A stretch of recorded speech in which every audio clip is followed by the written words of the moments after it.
Hi friends, టమాటా rice చేసే విధానం చూపిస్తా చూడండి. టమాటాలు, పచ్చిమిరపకాయలు, ఎర్రగడ్డలు, అల్లం వెల్లుల్లి పేస్టు, ధనియాల పొడి, పసుపు పొడి, కొద్దిగా కారపొడి ఇవన్నీ వేసి తయారు చేసే విధానం చూపిస్తా. బిర్యానీ ఆకు, కొత్తిమీర, పుదీనా, నెయ్యి వేయాలి. నెయ్యి మరిగిన తర్వాత ఎర్రగడ్డ,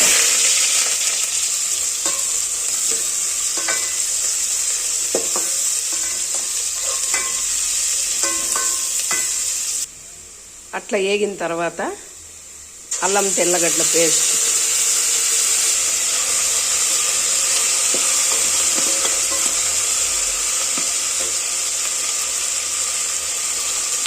ఇందులోనే పచ్చిమిరపకాయలు వేసేయాలి.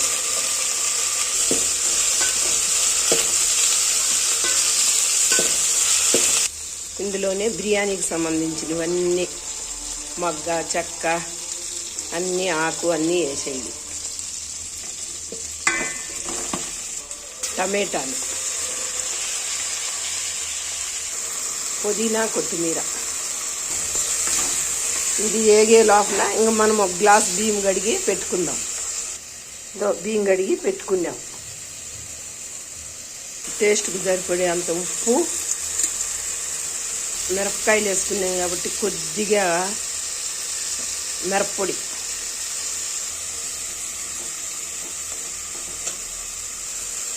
ధనియాల పొడి, పసుపు పొడి, సరిపడే అన్ని నీళ్ళు వేసుకుందాం. నీళ్ళు వేసుకుండేసినాము. ఇప్పుడు మూత మూసి పెట్టుకుండేద్దాం. ఎసురు ఇట్లా మరుగుతూ ఉంది. ఇప్పుడు మనం బియ్యం వేసేద్దాం.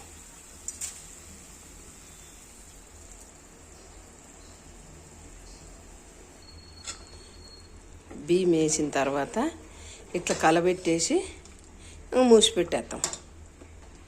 మూసి పెట్టేసినామంటే బాగా ఉడికి ఇడిగిపోతుంది. టమాటా రైసు రెడీ అయిపోయింది చూడండి.